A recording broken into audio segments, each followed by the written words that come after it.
why I stopped using dating apps. I've always been a bit paranoid about meeting strangers, so avoiding the entire array of dating apps was, at first, a no-brainer. No, thank you, I'd say, scoffing in disbelief as dating apps rapidly became the new normal. Not for me, though I was about to get murdered by some random hookup. A few months went by, and I watched as all my friends went on dates, lots of them, all from one dating app or another. Some of them even got into long-term relationships this way. And, to be honest, all the guys they met seemed totally fine, save for the overzealous few and their unsavory photo messages. Still, though, I avoided downloading any and all dating apps like the plague, until I got lonely. Yeah, I know, hypocritical, sure, I accept it, but it's only gotten harder and harder to meet people these days. Once I was out of university and had started my career, loneliness hit like a brutal hangover. I couldn't expect to stumble into a house party each weekend anymore, and a full day's work exhausted me too much to even try to go out and meet people the normal way. I was convinced I'd be alone forever, so begrudgingly I downloaded a dating app. Then several more. The concept of swiping a certain way finally made sense to me, and I must admit I got pretty into it. Is there any easier way to pass time than to judge potential dating prospects with the flick of a finger? As much time as I spent on these apps, I still shied away from chatting with most of my matches, let alone meeting any of them. Even as I'd given into this new method of dating, I couldn't distance myself from my initial fears. I listened to a lot of true crime podcasts, so maybe the constant stream of "don't ever let your guard down" in my ears blew a healthy fear of strangers out of proportion. I realize now, though, that my fear wasn't entirely rational. It may have even saved my life. Listen, I don't claim to be a genius, but am fairly smart. I wouldn't meet up with anyone until I felt comfortable, until I felt like I knew them at least enough to make an informed judgment. So when someone I actually knew in real life came up on my screen, I was encouraged. I knew him, went to high school with him. I felt reasonably safe with the idea of meeting him in person after all these years. I swiped right on his picture and put my phone down to brush my teeth. The screen lit up. Mere seconds later we had matched. He'd swiped to indicate his interest in me as well. My first emotion was surprise. I mentioned that I'd known him, but mostly from afar. I didn't think he'd ever noticed me. Certainly did think that he'd be into someone like me. I went to this private school for ultra-rich kids, worst 4 years of my life socially, but the school was stellar academically. I got a partial scholarship there, and my parents worked day and night to foot the rest of my tuition.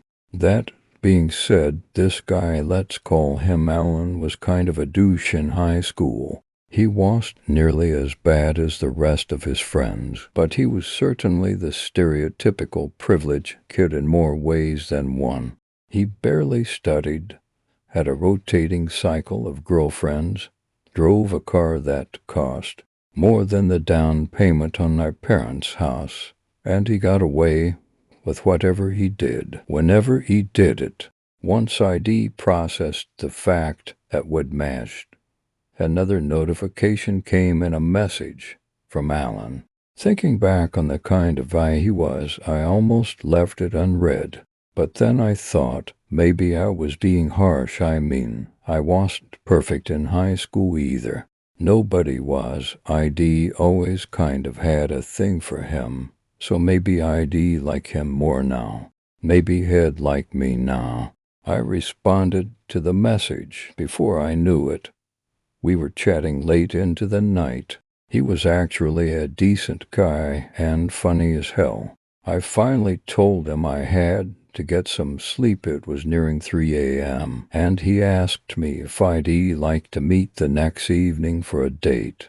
No pressure, of course, only if I was comfortable.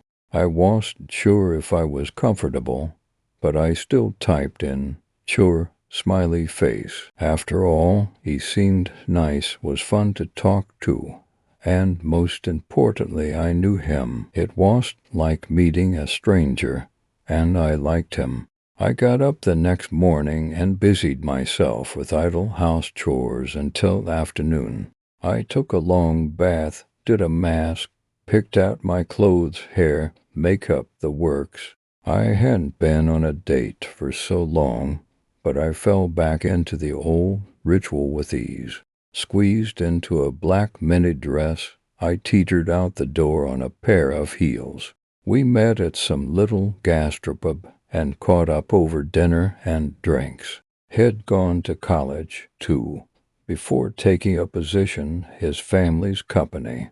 He was doing well, had grown up, but like me was lonely now. Alan paid the bill despite my attempt to split it. At the end of the night, he asked if I'd like to go back to his place. No pressure, of course, only if I was comfortable.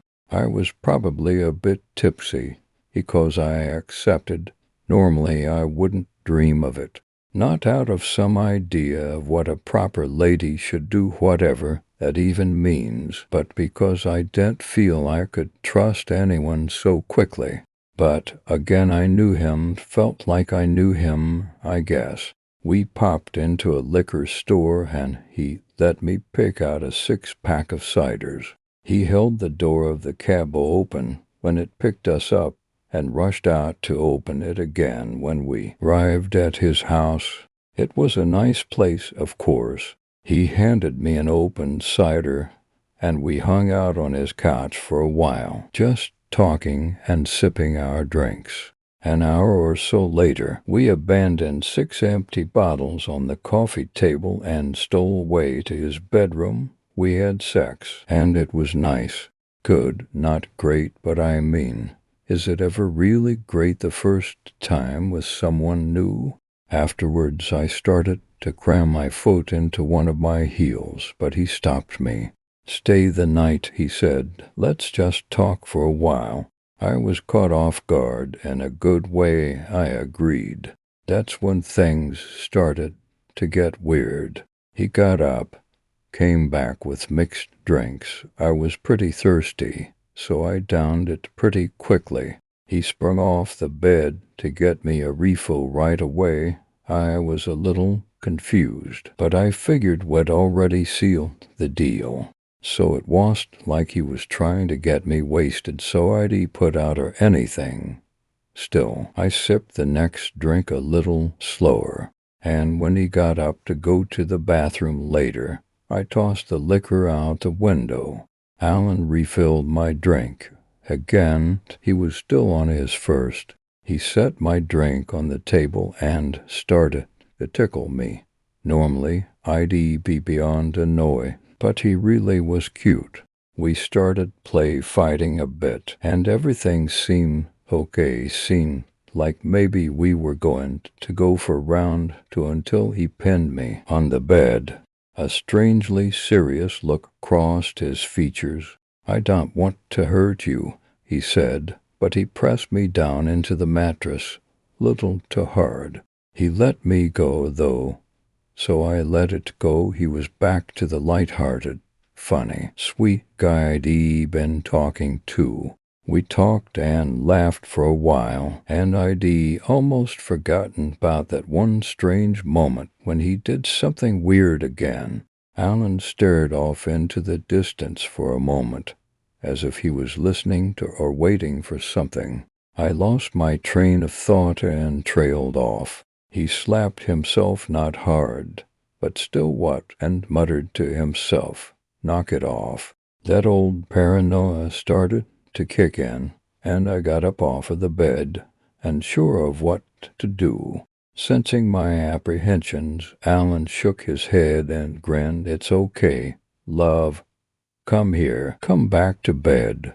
Cautiously, I wandered back over to the bed, and he accepted me with outstretched arms. He held me against his chest. To be close to someone again, it felt nice. Sleep was close, too. I was nearly out when Alan did it again. He knocked his head into the headboard behind him, a little harder than had struck himself earlier, but not so hard had hurt himself. It seemed like maybe he was trying to jolt himself out of some sort of intrusive thought, like how sometimes I catch myself thinking about putting my hand down the garbage disposal, if only for a split second. "Quit it. Seriously," he grumbled, a little sterner than before. My mind raced as I puzzled over how I should respond, or if I should respond at all. Finally, I eased my feet onto the floor, kissed him on the forehead, and told him I needed the restroom. I padded out of the bedroom and down the hallway into the bathroom. I needed some time to organize my thoughts, to discern my next move. I could no longer ignore my rising fear. I realized that, regardless of however sweet he had been all night, I no longer felt safe. I was in a virtual stranger's house. Nobody even knew where I was, and I didn't feel safe. He seemed like he was battling with something internal, and while I completely understand that doesn't inherently make someone dangerous. In fact, if he was hearing voices or something like that, he'd actually be more likely to be victimized himself than to hurt me. I splashed some cold water on my face, tried to convince myself that everything was fine, that I was safe. All of that went out the window when, just seconds later, I heard a loud noise from the bedroom, something crashing into the wall with a loud thud. "If you don't cut it out, I'm going to have to call the police."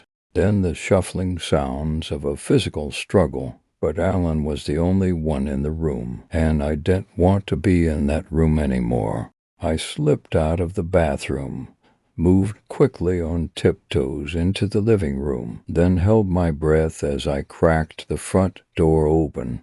I exploded into the night in my bare feet. My shoes, left behind, were the farthest thing from my mind. I risked a look over my shoulder just as the lights of the front room flicked on. Alan bounded out the front door, exasperated. "Where are you?" he bellowed, feet coming down hard along the driveway. "Where are you, bitch?" He looked for a few minutes, but he never found me. I was lying beneath his neighbor's car, frozen in abject terror.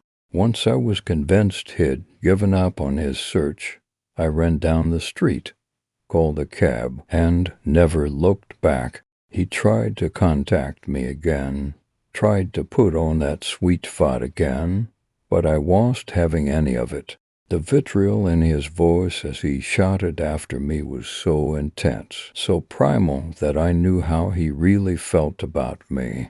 I could never feel safe with him again. After escaping that night, I felt lucky. I relayed the story to my girlfriends over numerous drinks and anxious laughter. The following weekend, boasting that I'd dodged a bullet with Alan, that he was not right in the head, that I'd lost a good pair of heels, but saved myself a lot of grief. Years passed, and I didn't think of that night any further. That is, until his best friend, another guy from our high school, was tried for murdering one of his dates. The prosecution alleged that he'd chucked her off the roof of his parents' mansion, but he insisted she was a lunatic. She was drunk and had been acting erratic all night, so crazy and so hysterical that she'd jumped herself. He'd tried to help her, tried to stop her, but she was dangerous, aggressive. To prove his point, he handed over an audio recording of the hour leading up to her death. You never know what you might get accused of these days, he claimed. Best to cover your bases, right? He was acquitted, got off on all charges, got away with no consequences, same as he and Ellen always had in high school. To his credit, it did sound like she was behaving oddly, even aggressively, as he claimed. I've heard the recording. I've listened to it 100 times over. I've heard the soft sounds of blows falling. I've heard him tell her a little too clearly, if you ask me to knock it off, cut it out. He even tells her that if she doesn't stop, he'll have to call the police, right before she jumped. But I know the truth. I know the fucking truth. I know that he did it, but I can't prove it. And I know that I was lucky to have escaped that night. I did just dodge a bullet. I escaped my own murder, allegedly, of course. I didn't see it myself. But it's clear to me now that Alan was recording our date that night. And if I hadn't run out of there myself, I would have left his house in a body bag.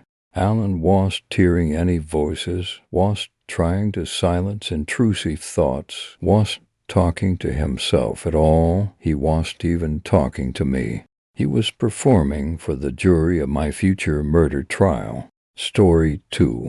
Don't lie on dating apps. I am a 35-year-old woman who works comfortably in an office job.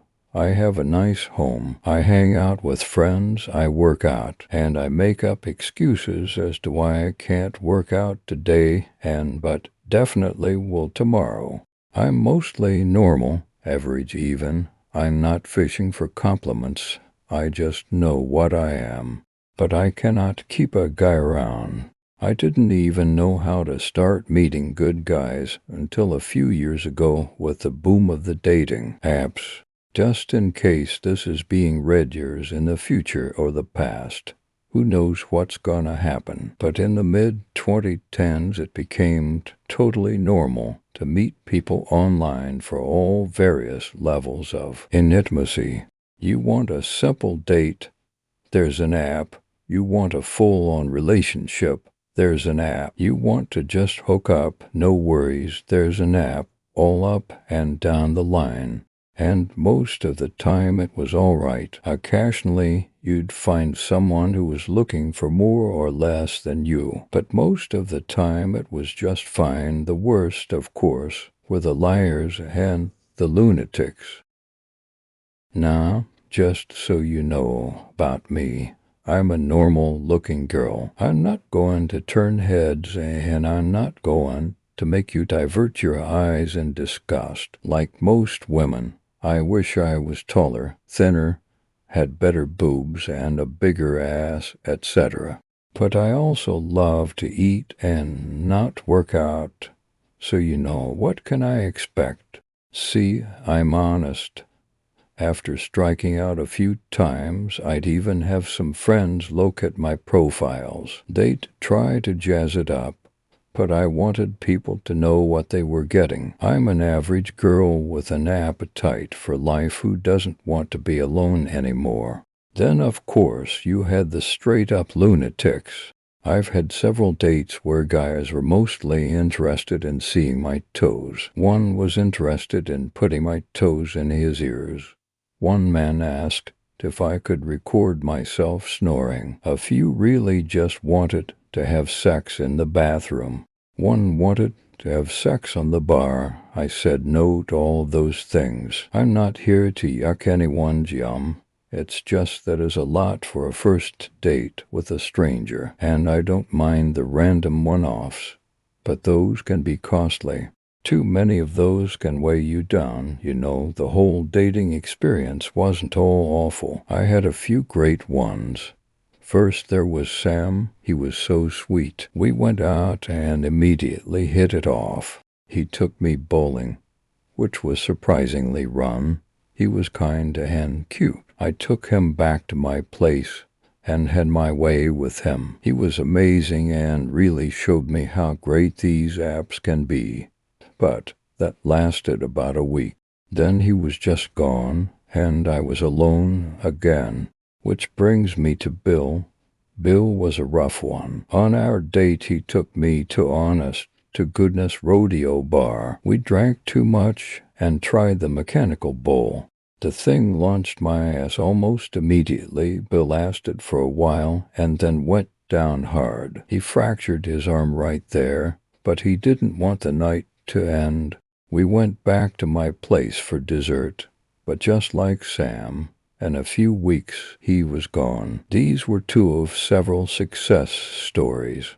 But that's not why you're here. You want me to go back to the lunatics. So here's the worst one. John was your average liar and lunatic. His profile said he had an explosive personality. His photo said he had lots of hair and a beard and muscles. All false. We went out to eat at an average restaurant. He ordered a forgeable meal and drank table water with it. He essentially looked and acted like a Lego person, just a blank nothing with some stray hairs around the top. The date was going nowhere fast.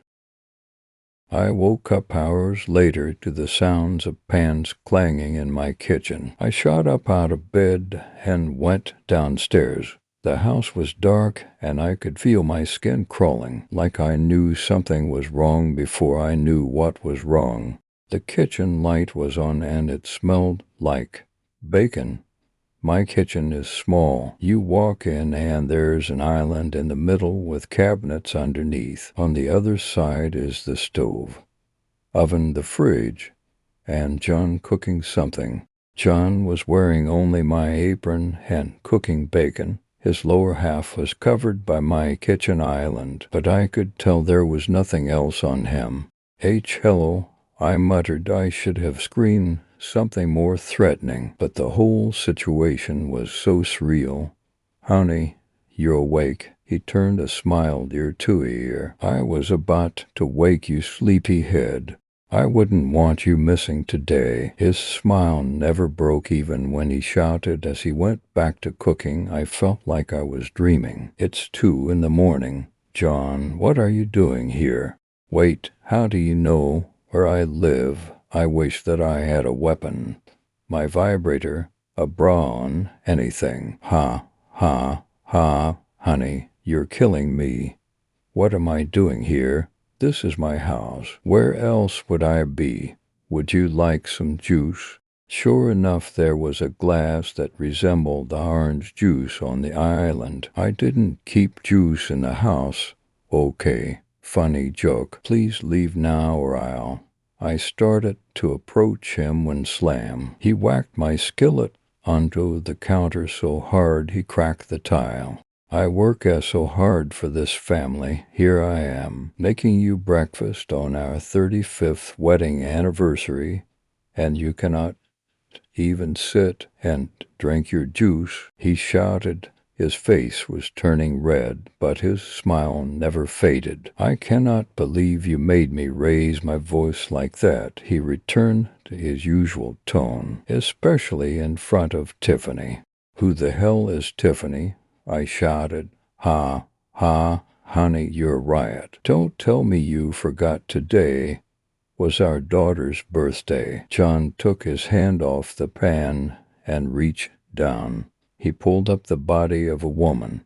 She was very pretty and around my age. She was clearly drugged as he flung her onto the kitchen island. She let out a soft groan. Now, Tiffany, surely Mommy is kidding. She knows today is a special day. He took out a knife and held it to Tiffany's neck. Mommy knows today is special, and trying to leave the house today will make Daddy very unhappy. His smile never faded. Now, Mommy, drink your juice. I did not want this woman to die in my kitchen. I also did not want to drink that. Definitely not juice. I walked up my kitchen island. The bacon was burning at this point. I quickly tried to assess my situation. John was naked with my apron on. He had at least a knife. Tiffany was dressed and alive. but not completely with us. She was bound at the wrists and ankles. I was armed with my knowledge of my own home and abilities. That juice was definitely not juice. I walked up to the cup. My hands were honestly trembling, so my dropping it looked fairly natural. He froze and turned slowly, rage in his eyes, smile plastered to his face. "Sweetie," I cooed, trying to get ahead of the situation.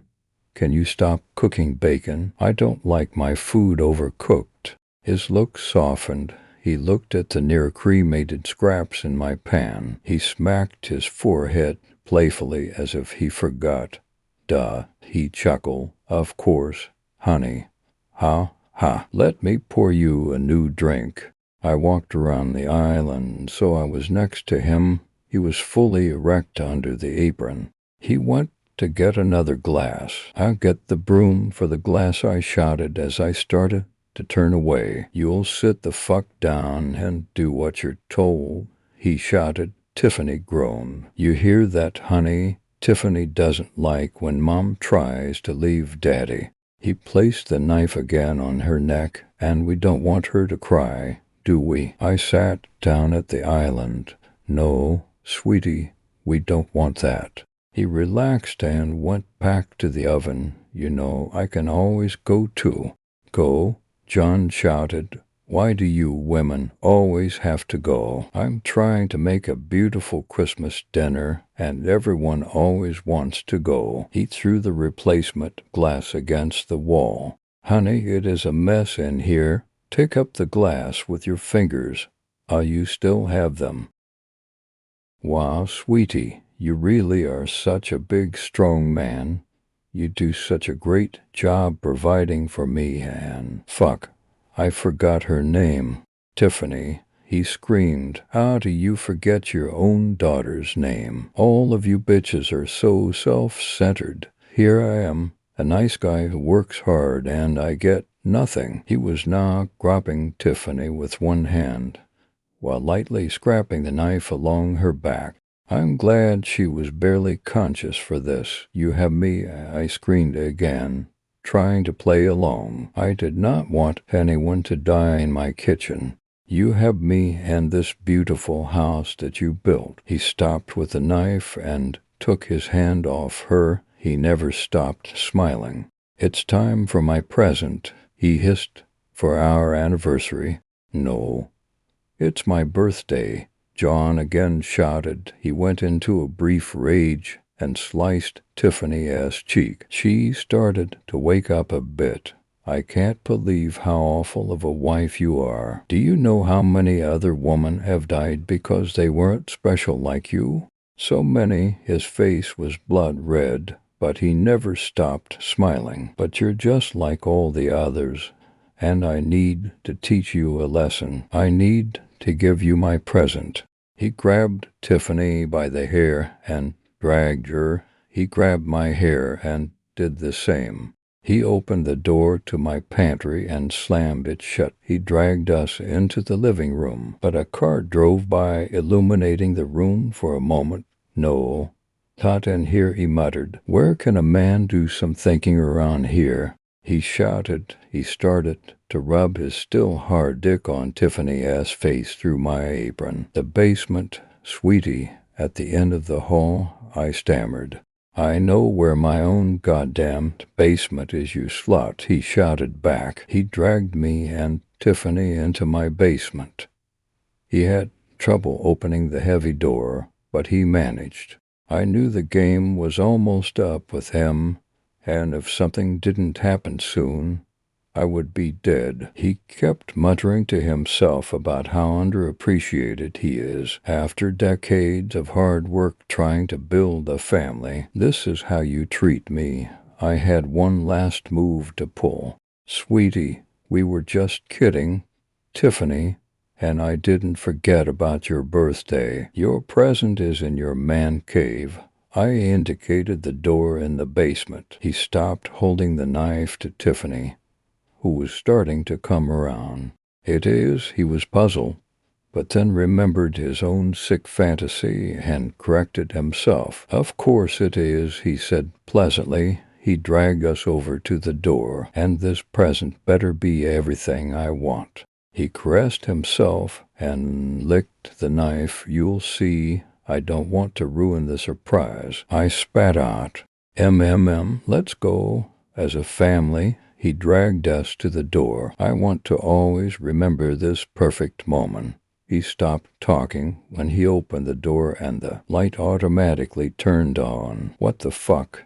He let go of Tiffany and me and started to dry heave. I took 2 more big bites out of his neck and let him fall to my floor. Like I said, I don't like my food overcooked. John clearly was not expecting to see the bodies of my previous dates. There were a few in there. Most of them have been eaten down to the bone. But I recognized Billy by his broken arm. As John convulsed, gurgling blood, I took another bite out of his neck. I'm an emotional eater. I now had 2 problems. The first was that my freezer was getting full from these dates, and I hate to see food wasted. First world problems, I know. "Okay," Tiffany muttered. "Now I understand why you didn't call the cops." I chuckled in acknowledgement. "I just want to go home," Tiffany said as she did her bindings. "I didn't see anything. I don't know you. I don't know where I am, and I just want to leave. My name isn't Tiffany. You don't know me. We are strangers. I just worked with that guy. He used to leer at me every day. We had a company happy hour, and that dickless shit drugged me. He threw me in a trunk and called me Tiffany. I don't care what you do with him." She started to stand up. "Just let me leave. I will never come back. Swallow him whole, if you can. No one will miss him." I remained silent, contemplating the ifs. She started to back away and then turned to run. She was still a little drugged, or she might have been faster. She made it to the stairs before I got her. I took her down swiftly and aggressively. I immediately bit her ankle tendon to keep her from running. I then dug into her midsection teeth first. I was so stuffed when she finally stopped squirming that I had to undo the drawstring on my PJs. I didn't want her to die in my kitchen. I didn't mind if she died in my basement. She knew John, even if she didn't tell anyone right away. There's too much of a connection, and while he was eaten is a tough story to sell to law enforcement. If he gets reported missing, and they reach out to people in the office, and if someone saw John and Tiffany leave and only one comes back, it could be enough to crack her. I would have to move, and how many houses have a storage freezer in their sound-proof basement? In this economy, it would be a whole thing. Eating Tiffany just made things easier. Sorry, Tiffany, but you had to be dessert. I woke up the next morning in a haze.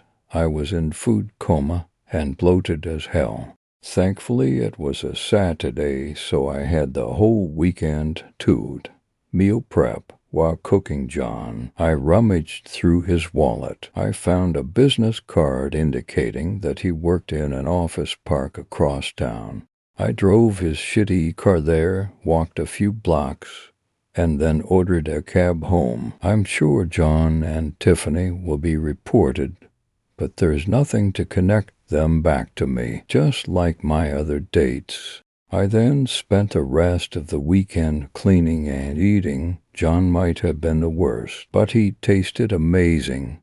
Even though I like to spread out my dates, every time I thought of what John did to me, I would eat more of him, even if I was already stuffed. Like I said, too many one-night stands can really weigh you down. Tomorrow, I'm definitely going to work out. I also updated my online dating profile. I am now fully open to meeting up with women. Tiffany was also delicious, and the way I figure it is that as a feminist, I'm an equal opportunity eater, and couples, for cheat days, sure, I may be different, but at least I'm not a liar. Story 3. I was a beta tester for a dating app that killed people. Are you tired of failed relationships? Are you ready for something guaranteed to last? Try Bullseye. We never miss the mark. 6 girlfriends, 3 casual relationships, and a list of one night stands longer than anybody would care to admit. That's when I realized it was for me. Todd Martrish could be very convincing. He had asked me out for drinks for what I assumed was a business proposal. I had never guessed that it would wind up becoming a discussion about our love lives. I like to think I've had a pretty good track record when it comes to my exes. None of them were crazy, and every time we broke up it was for the right reasons, and it was mutual. I kept telling myself that it just wasn't the right time. Todd was trying his best to convince me that time was right now. Chelsea isn't like any other girl I've ever met. We laugh at the same jokes. We have the same goals. It's like we're meant to be, Todd explained. I still don't see how this is any better than Tinder or Harmony, I argued. The app itself didn't look like anything special. The icon was a bright red heart, surrounded by 2 rings, and the sign-up page reminded me of one of those surveys from 16 magazine. I promised him I would give it a try, mostly because he wouldn't stop singing its praises. When I got home, I found that the same was happening on the review page for the dating site. In fact, during the 3 weeks that it had been out, not a single bad report had been made on it, not a single 4-star review even. People generally all agreed that the app never got their matches wrong. That struck me as odd. 100% customer satisfaction? Guaranteed success. Already it had achieved Best New Dating Site of 2018 on both Google Play and the App Store for iPhone. Those kind of statements made it sound like the app was infallible. I have to admit my curiosity was piqued, and I viewed debunking the site as some sort of challenge. I decided to run a test and began answering the questions on the survey in the most obscure way possible. I lied about my age, my looks, even my sex. As I got further, though, the questions started getting more and more specific, asking for experiences, past relationships, that sort of thing. I made up as much as I could and clicked submit. It only took a few moments for their bot to give me a generic thank you message and reassure me that their algorithm was analyzing the results of my survey, and it would take at least 24 hours to come back with a match. I wasn't expecting anything to come of it, and then I figured I could chalk it up to just people wanting to find love and believing the program had found their soulmate. Then my results came back. Honestly, I was surprised. The person the app matched me with was perfect. We shared common interests, goals, and they even fit my appearance preferences right down to ideal height. That's why I was shocked. This person shouldn't match me 100%. I had fabricated my answers as much as possible, but it was like the app completely disregarded what I'd said. Somehow Bullseye had shot right through all the bullshit and hit me dead center with the match of my dreams. I debated with myself about how to proceed. How far did I really want to test this? Ultimately, I decided to push forward with my effort to debunk this thing. The makers of the app had designed it so that, unlike other dating apps, you couldn't message each other. Their approach was to have people fully take each other in face-to-face instead of building preconceptions via text. To arrange the date of your life, you simply input your availability, activity preferences, and spending parameters into the in-app calendar.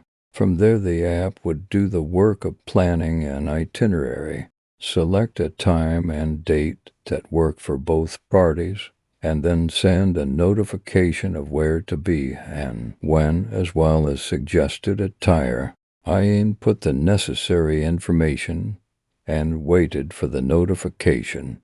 My plan was to scope out the location and my prospective date to see if the person who showed up was in fact the person it paired me with. I couldn't put my finger on it, but something about this just felt off, and I wanted to figure out what. With a bit of time to kill before bed, I decided to dig around for more information on the app. There really wasn't much to find, which was kind of expected with a beta. I remembered seeing the app was owned by Veneering when I skimmed the terms and agreements, but a search for them just brought up some unrelated mythology info. I couldn't come up with anything else to dig into, and it was late anyway. So with that dead end, I shut down my laptop and went to sleep. The next morning I got up and started a pot of coffee. Checking my phone, I didn't see any new notifications, so I grabbed a quick shower and went to my home office. I shot a quick text off to Todd to let him know I'd given the app a try and proceeded to lose myself in work for the next few hours. Todd ended up calling me later to discuss the business we should have talked about over dinner the prior evening, and once again, our conversation circled back around to Bullseye. I'm telling you, man, you won't regret it. When is your date? Maybe sometime we could double up with you guys, Todd inquired. Slow down, dude. I'm still waiting to get the notification for detail, so I'm not sure yet, but I'm excited to see what all this is about. Who knows, maybe it'll meet my Chelsea, I laughed. We switched back in conversation to cover a few last-minute business things and hung up. I'd skipped lunch earlier, so I decided to order in dinner and call it an early night. Just as I sat down to eat, my phone buzzed and alerted the notification chime. I unlocked it to find a message from Bullseye. Guess who had a date? The notification had info regarding the time and place of my date. Café Daymore, a perfectly generic French restaurant at a street I'd never heard about. That's where I would allegedly meet my match made in heaven. Having at least a certain amount of experience in the dating world, I'd developed a routine. Not something I was too proud of, treating each date the same way.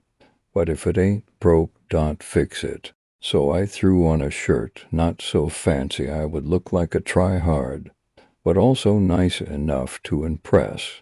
I checked Bullseye for any new notifications, cancellations, change in venue, that sort of thing, but there were none. Cautiously optimistic, I hailed a cab. Driving myself would be a disadvantage should there be an opportunity for drinks. The place was awkwardly situated close to the outskirts of town, but looked well kept and on the higher end of restaurants and bars. I paid the inflated cab fare and headed inside, checking myself in the window reflection to make sure I looked decent. It wasn't the largest place I'd ever seen, just about 10 tables scattered around inside, far enough apart so that a private conversation could be held uninterrupted. It struck me as odd that each table was only meant for two people, clearly decorated for romance. A waiter greeted me as I entered, confirmed that my booking was made through the Bullseye app, and informed me that my date had already arrived. Each table was occupied by two people, all seemingly on a date, impeccably dressed. The waiter escorted me to one near the back, only one with a free chair. I knew she was my date even before she introduced herself. "Hey, I'm Isabel," she said as she embraced me in a hug. "Sorry, maybe a bit too forward. I'm not really used to these things." "That's all right," I chuckled. "I never mind a good hug."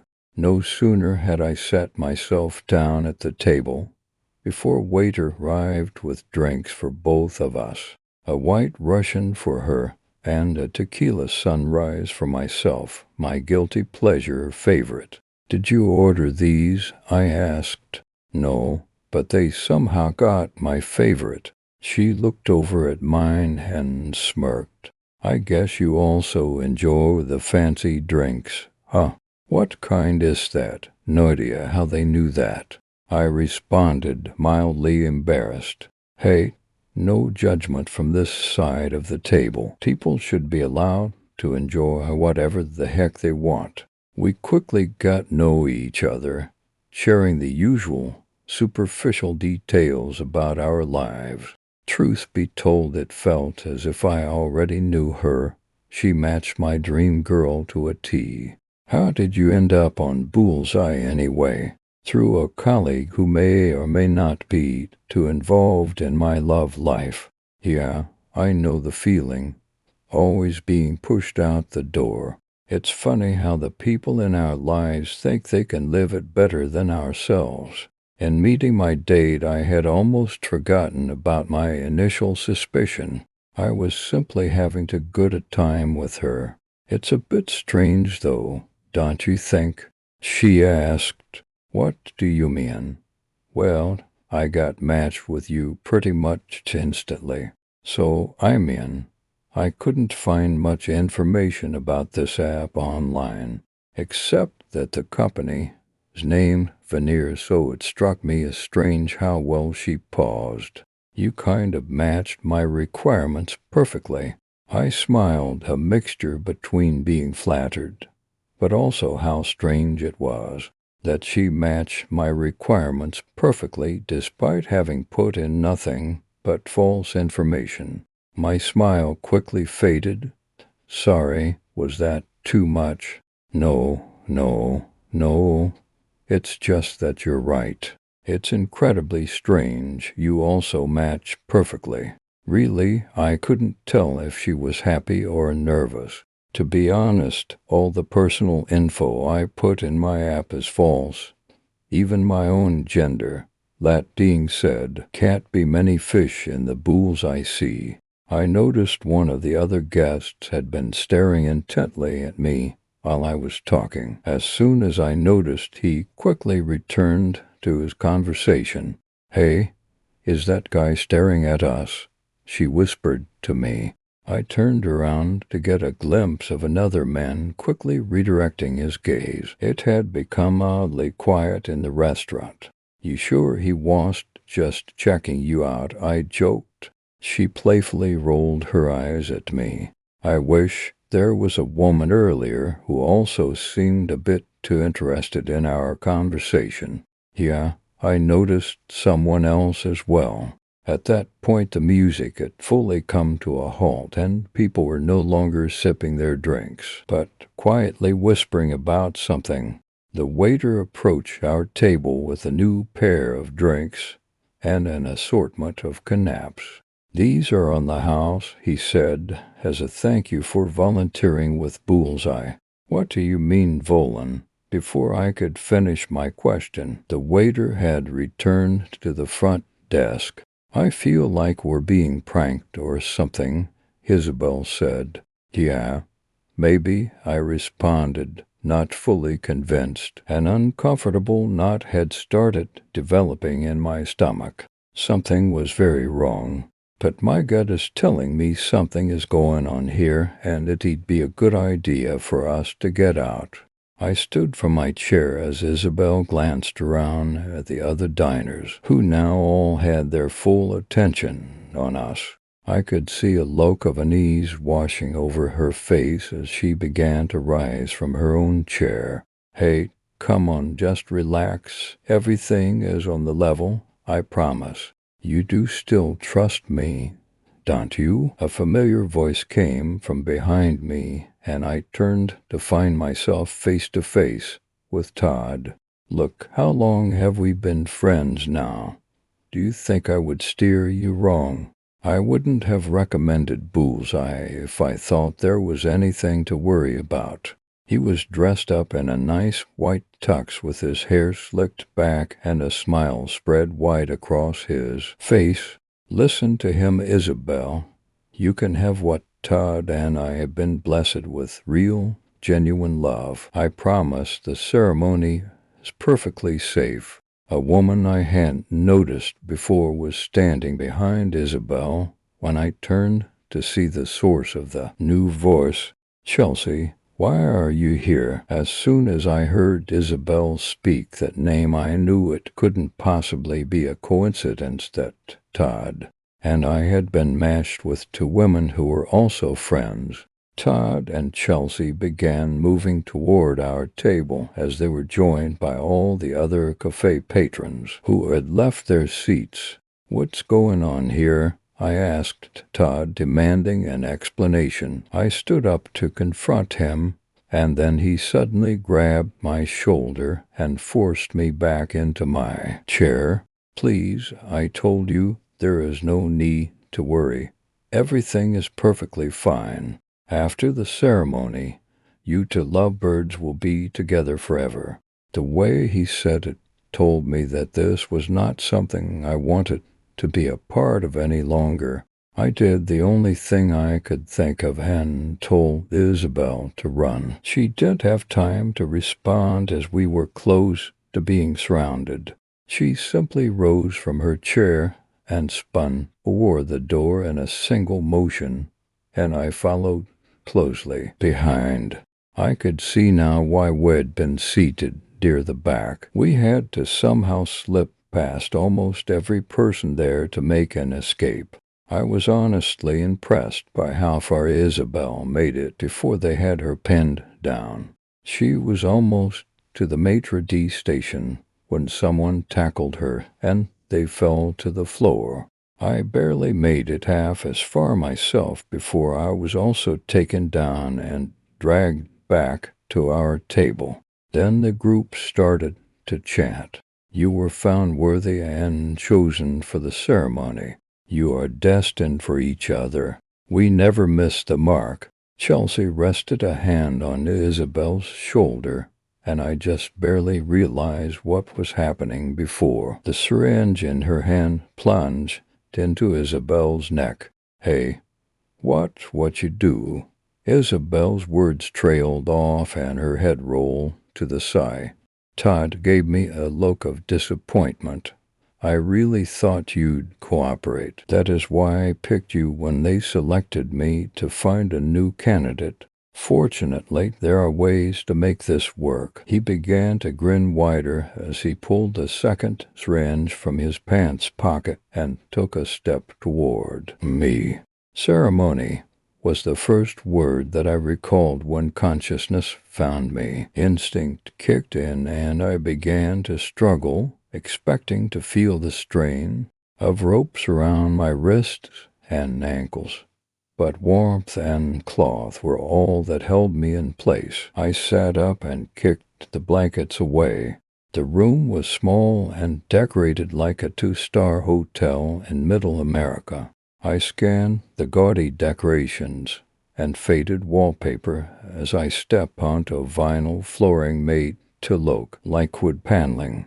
The door, large and the color of steel, was the only thing out of place besides the window to my left, which reminded me of the kind you might find in a police interrogation room. My feet had barely touched the cold floor before three things sent me diving back for the covers. Isabella was still unconscious in the bed I'd woken up in. We were both completely naked, and we were being watched. When I was beneath the blanket, Isabella began to stir, and then to panic. "It's all right, we're all right," I tried to sound reassuring, but I don't think it registered. "Where am I?" She looked me in the eyes, and, despite her fear, I could see in her eyes that she was upset with herself for excluding me. "Where are we?" she amended. It didn't take her long before she reached the same conclusions as I, and although we hardly knew each other, she felt compelled to move closer to my body for safety. "Why did they bring us here?" she whispered. I could feel her heartbeat speeding up as we lay there together, confused and scared. "I'm not sure, but the best thing we can do is wait and watch for a moment to fight back," I told her. She turned her head so that our faces were close enough for her to probably taste the alcohol lingering on my breath. "You're pretty level-headed for someone who's been kidnapped, stripped naked, and put in bed with a stranger. Is this a particularly good time to flirt?" I teased. It actually felt good to lighten the mood, especially since we had no clue what might happen next. To be honest, I've been on some pretty shit dates and in some pretty shit relationships. Trust me, I'm terrified, but it's not exactly new territory. This doesn't even rank in my top 5. "That's terrible." I started to turn my head away, but she placed a finger on my chin to stop me. "You know, up until they stuck me in the neck, I was having a great time. I feel like I've known you my whole life." She leaned in to kiss me, but before our lips could touch, a loud burst of static filled the room. Covering my ears did nothing to muffle the noise, and when it finally stopped a few moments later, a light behind the two-way mirror came on, illuminating a group of at least 8 behind the glass, with Todd front and center. "God damn it, Matt, I told you to fix the speakers before we used this room again. This hasn't been my top priority, as you know, Todd." James told me the sound cut out, though we could see the argument between Todd and Mark play out beyond the glass. When they finished, Todd took 3 deep breaths, smiled, and motioned for the microphone to be turned back on. It was a composure tactic I'd seen him do countless times before. It made me sick to think that I knew the person sitting next to me in the bed, someone I'd known for less than a day, better than the man I'd known for years. "Sorry about that. Now, you two seem to be getting along just fine without intervention, but the sad truth is that you've circumvented the process. Your connection has the potential for flaws, and we can't risk you giving Bullseye a bad name by leaving your relationship up to chance." "This is insane," Isabella yelled. "You can't just put 2 people into a room and force them to fuck because your app is flawed. That's a crude way to look at it, for someone with no idea what they're talking about," Todd sneered. "Jesus, make love." Then she laughed. "I didn't mean to offend your delicate sensibilities. You misunderstand me." Todd made a circular motion in the air. 2 of the men on his left exited the room. "This isn't about sex. It's about creating a connection. It's about ensuring you 2 will be together forever. If you'd only followed the rules, none of this would be necessary." A grinding, squealing sound came from the metal door, as if an ages-old mechanism was being used for the first time in ages. I put an arm around Isabella as she moved closer. "This is real life, not weird science. Todd, I said, though my eyes remained on the door, you can't just create destiny out of thin air. That's where you're wrong, my friend. We held each other tighter as the door opened at last and flooded the room with light.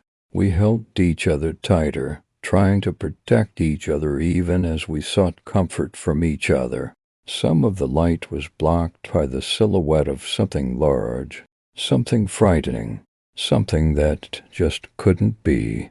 As the lights adjusted, I found myself staring at the replicas. They looked just like Isabella and I, down to the most intimate of details. It was clear that they were in no way human at all, but how they were different than me or my date I couldn't quite tell you. I immediately stood up and grabbed the replica of myself before pinning it to the wall. It was strong, more well-built than any machine I had ever seen. But still I fought. As you can see, we have no qualms with simply replacing you should we see fit. But things will go a lot more smoothly if you cooperate with us, Todd said over the microphone. The bizarre surrogate grappled me and led me back to the bed. Isabel shivered and tried not to cry as the beings intended to take our place stood near ours and held us in place. Let the ceremony begin, I heard Chelsea announce. I felt my body give way, like I was being pushed into a dark hole and then left to be buried alive. I grabbed a hold of Isabel's hand and screamed, desperate to find a way to fight this. The whole room shimmered and shook. The beings in front of my body opened their mouths wide, and a radiant light shot out and blinded me.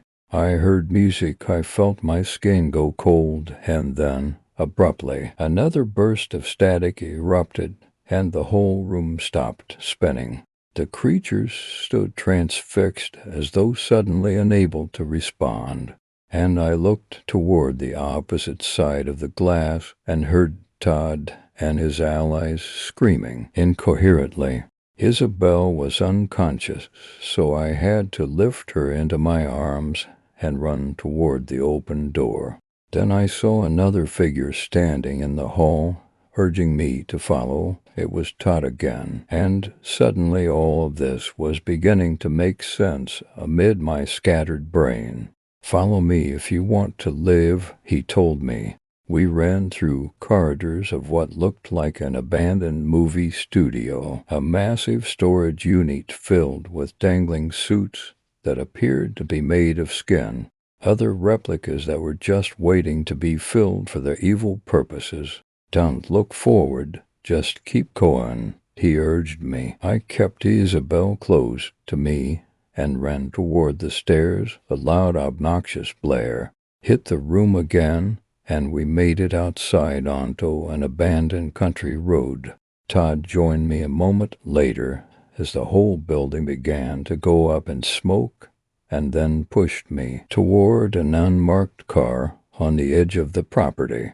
Chelsea opened the door and ordered me to hop in as the building exploded behind me, and I closed my eyes and gave a breath of relief. We drove away down the dirt road, and a few minutes later, Isabel awoke and clung to the seat, surprised by the sudden shift in circumstances.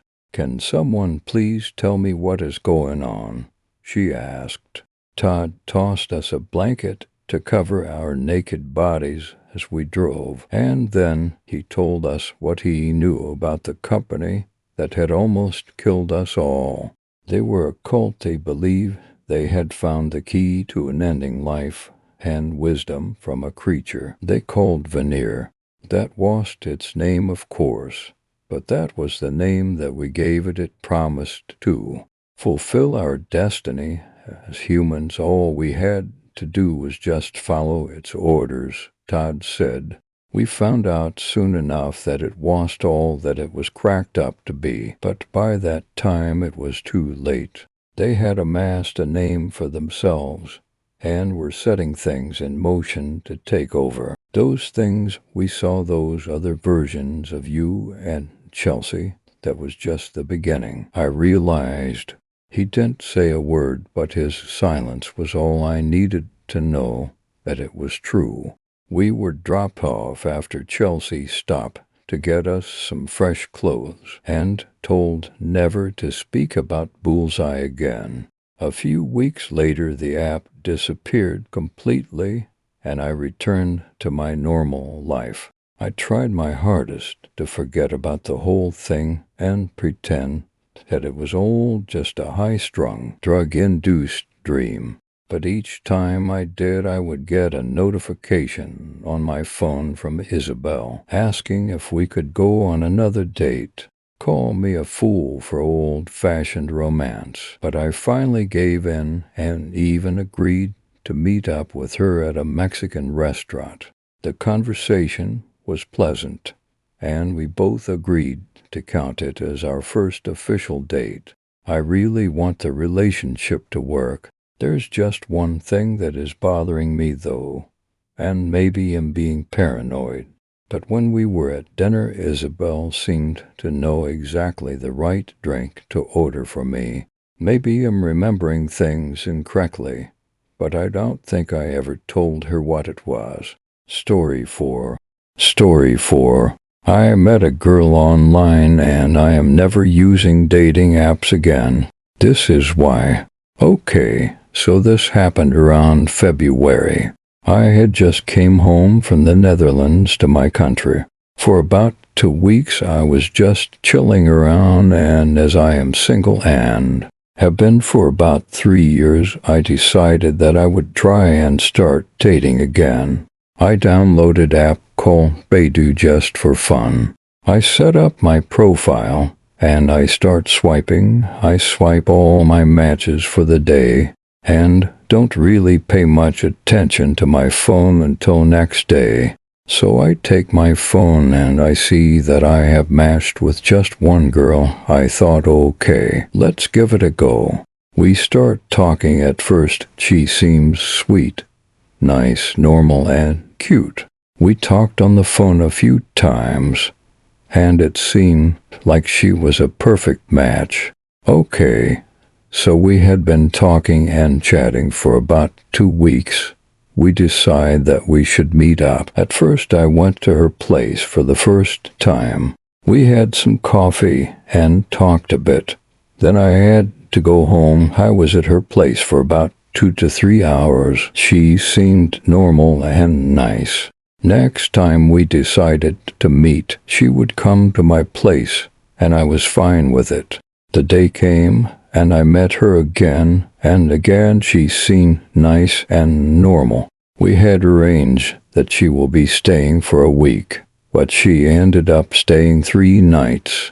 Okay, so first evening was all right. We talked again, watched a movie, and went to sleep. Then in the middle of the night I woke up from the feeling like someone is watching me, like staring. It was a creepy feeling. I opened my eyes and she was sleeping next to me and watching me. I told her to go to sleep, and she did. After I went to sleep as well and thought nothing of it. Next morning we woke up and I asked her, why was she staring at me? And she said that she wasn't able to sleep, and she liked the way I sleep. I said, why, you don't have to stare at me, because it's a creepy feeling. She said, sorry.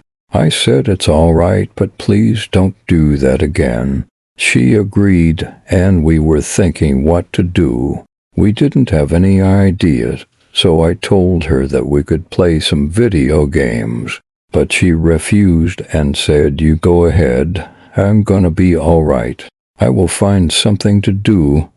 I did ask her if she is sure about that. She said yes. Okay, I started playing Call of Duty Warzone with my friends. I did let her know that I will be talking to other people and that I don't like to be disturbed. She said that it's fine. So we played one match. And I felt this weird feeling again, like someone was staring at me. I turned to this girl, and she was sitting at the other side of the room with huge eyes like she had taken some drugs and was staring at me. I asked her if she was okay, and she said that she's fine and told Mr. to count anew to play Call of Duty Warzone. I said okay, but please stop staring at me, it makes me creeped out. She said, but I am not doing anything, I'm not disturbing you. I told her, well, I can feel when someone is staring at me, and it's really weird and creepy. She took her phone and started to do something there. I kept playing and my friends asked what was going on. I told them that I will tell them later. Nothing much happened that day after that. Night 2 comes. Again we watched a movie and went to sleep. About an hour later I felt the strange feeling like someone is staring at me again. I opened my eyes and in darkness I can see her eyes kinda glinting from the light outside, and it scares me a lot. I thought I will have a heart attack, but I didn't. I asked her why isn't she sleeping. She said that she needed to go to the toilet, and after she went back into bed and passed out. I was kinda freaked out, so I waited until she goes to sleep to check something. I slowly got up and went to kitchen where I had 3 knives, and one of them is missing. I stayed up in kitchen all night. After she woke up, she thought that everything was fine and that I wouldn't look for the knife. I did find it under her pillow. I was really freaked out by that. Why would anyone need a knife under their pillows? After that I took all the knives and brought them to basement. I had traffic school that day. From 9 a.m. until 1 p.m. the school was trough Zoom. And as I was listening to theory, this girl that was in my place started staring at me again and walking around my apartment like looking for something. I asked her what was she looking for, and she said nothing. I was kind of curious, but I knew that she was probably looking for my knives. After she just sat down next to me and took her phone and started watching TikTok. All day nothing bad happened. She was on TikTok all day. Okay, the evening came again, and she didn't want to watch a movie that night. She just wanted to go to sleep. But it was like 9 p.m. I told her that it is a little too early for me, but she said that it's okay, we can still talk. And we talked for a bit. Then she passed out. Night 3, the last night. After she passed out, I decided that it would probably be better if I didn't go to sleep. I was very tired, but I'm happy that I didn't go to sleep. I got to know what she was doing while I was sleeping. This is gonna be some weird stuff. Started opening and closing my closet doors, going into bathroom and starting to talk with herself. I heard some things like, no, but I like him and I don't want to do that. She went to kitchen and just stood there with lights on at 3 a.m. She went outside and sat in the snow half naked, and at around 4 a.m. she came back inside and was staring at me, like full-on staring. I didn't say anything. After 2 hours she stopped staring at me and went back to bed. So I had my alarm for 8 a.m. I got up, and she was still sleeping. I called some of my friends and my parents to explain what was going on, and if I don't text them every hour to come to my place immediately. And they wanted to go right away, but I told them that I have to deal with this. She woke up at around 1 p.m., and I asked her when is she going home. She said, I don't know, it's up to you, but I don't want to leave. I lied to her so I would get rid of her. I said I have to go to other side of the country. She said that I could leave her there and that she would take care of things. I told her no. My brother is on his way, plus that he has to take some stuff. She asked, and what do you want me to do now? I said I don't know. Maybe go home. I really don't have time. I have 1 hour and then I have to be going. She packed her stuff, looked at me like I was her dad kicking her out or something. She left and she did try to contact me by calling, sending snaps to Snapchat, sending messages to Messenger. But I blocked her, and after 2 days I moved away from that apartment.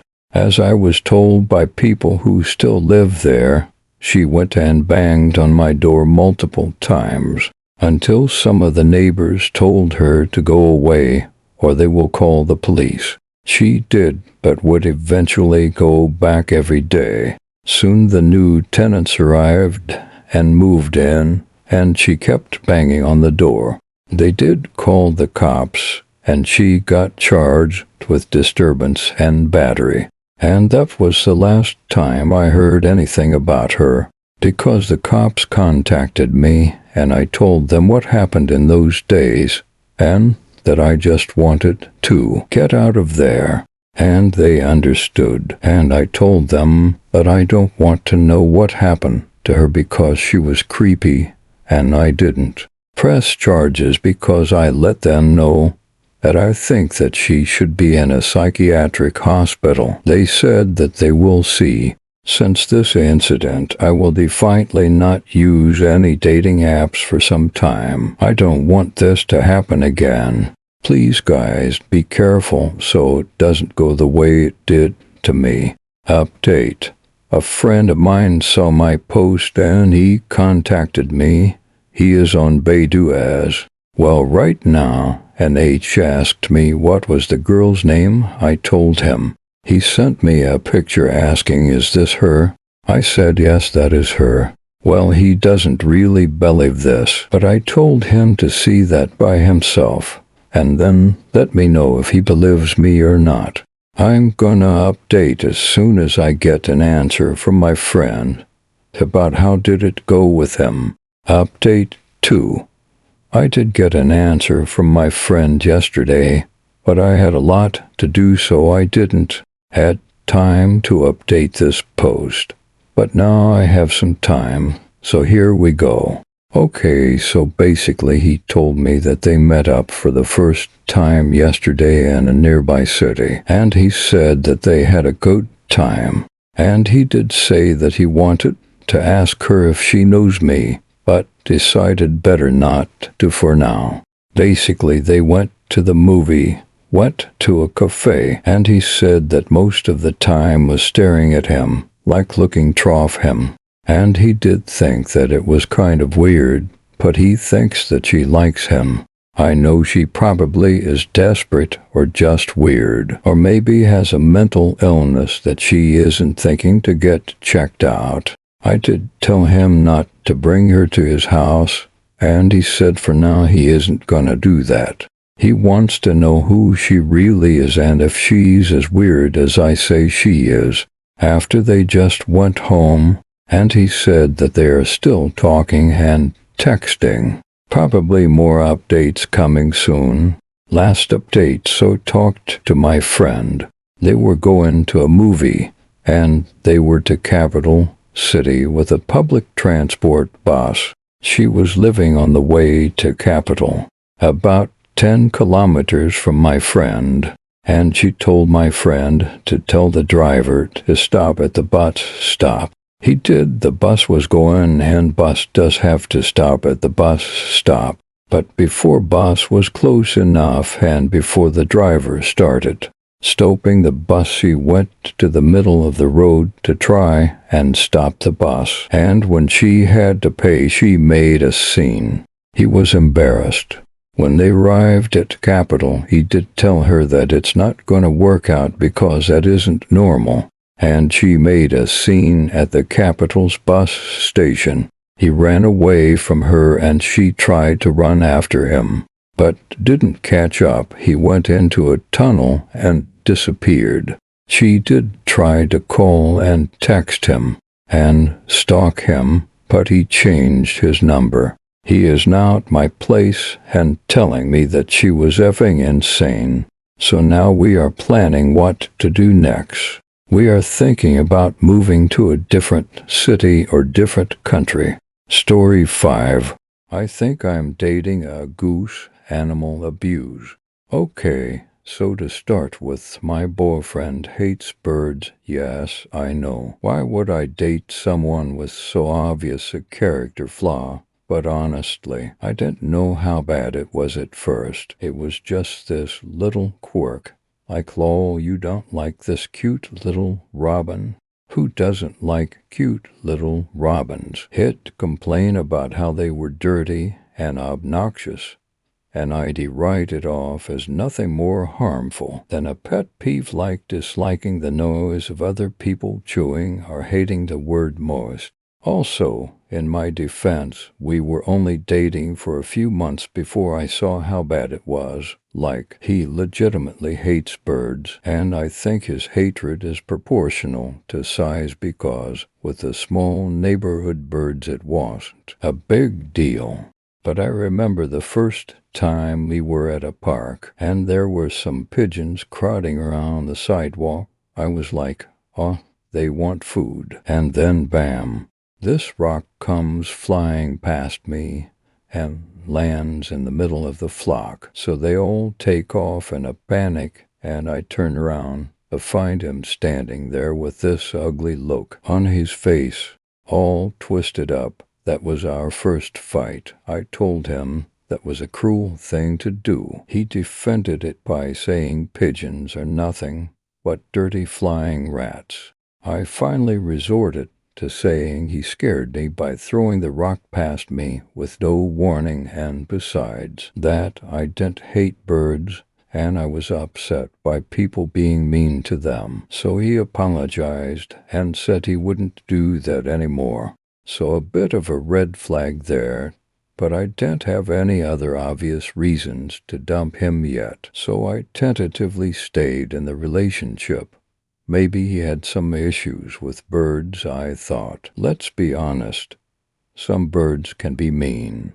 Maybe he was attacked by a swan as a child or something. He seemed willing to compromise with me and work on it, so that was a positive sign. Things were pretty good after that. He has a really great sense of humor. He's mischievous, likes to play pranks, harmless ones though, the kind that make me laugh. And he doesn't overdo it, either. He knows where the line is. I like that about him. He's actually really clever and keeps surprising me with what he's going to do or what plans he's got. When we go out, look at me, referring to him in the present tense. It doesn't feel real. I keep wondering if I was wrong about that day, and maybe everything is okay. It started with the geese, Canadian geese, to be exact. And this is really upsetting, and I'm sorry, but I need to tell you everything so you understand what's happened to us. We were going to the store together. He was driving his truck, and he liked to park way far out to keep it away from other cars. It made one lonely cry at regular intervals, like it was searching for something. I couldn't help but feel sorry for it. It seemed so lost. And then I heard an engine rev and saw my boyfriend's truck swerve across the empty rows of parking spaces, swinging the front bumper straight towards the goose. There's signs up to not feed them so they don't get aggressive, and people respect that. We leave them alone and they leave us alone. But sometimes they do cross the road, and it's a big hold-up as all 4 lanes come to a stop because everyone complains about the geese, but no one wants to actually hit them, except one day someone did. Someone swerved, and you can see the tire tracks where they cut across the other lane and into the middle turn lane to hit a flock of geese, and not just any geese. Juveniles that were too young to fly. They killed one adult and for juveniles just left them strewn across the road and drove off. It was so upsetting to see, and I was so angry at whoever had done it. I didn't think much of it at the time, but my boyfriend cleaned his car really well shortly after that. I remember him showing up at my house, and his pickup was cleaner than I'd ever seen it. Not only that, he was a lot worse about birds than I realized. I went back inside the store, heart pounding, and waited a few more minutes. Then I went back out, found his car, and retrieved my wallet.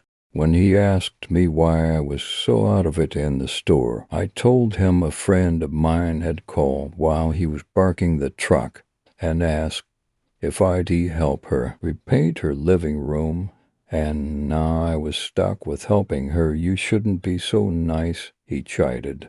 At least the lie gave me an excuse to be away from him for a few days. I could do some soul-searching and decide how I would go about dumping him.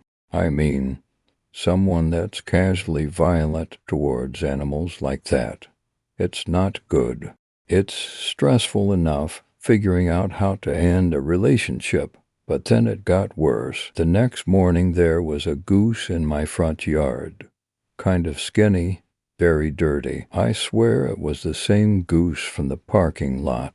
I gasped and jerked away from the window as its head snapped around to stare at me. I told myself I was being ridiculous.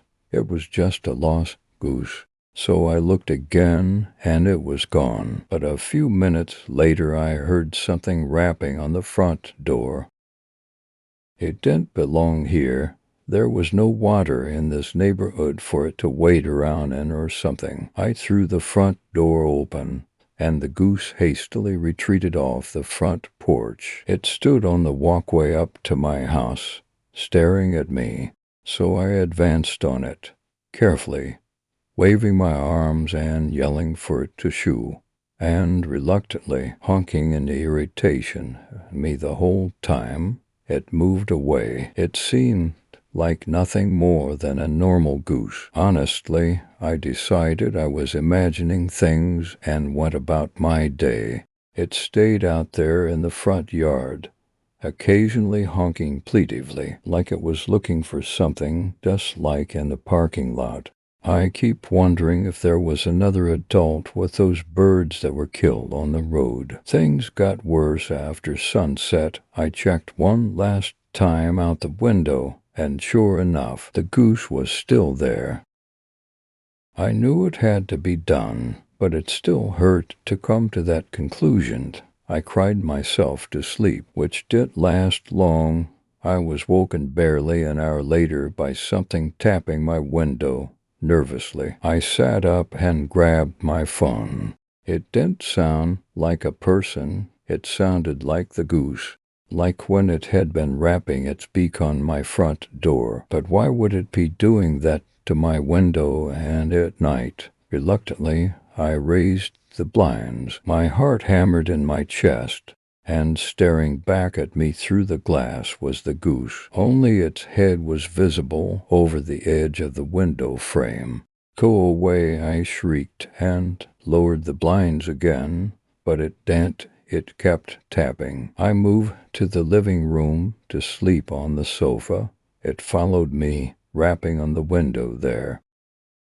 For a little bit, at least, I was woken by a sharp crack, loud enough to get through the foam stopping up my ears. I was instantly awake, but for a moment I couldn't move, frozen in terror.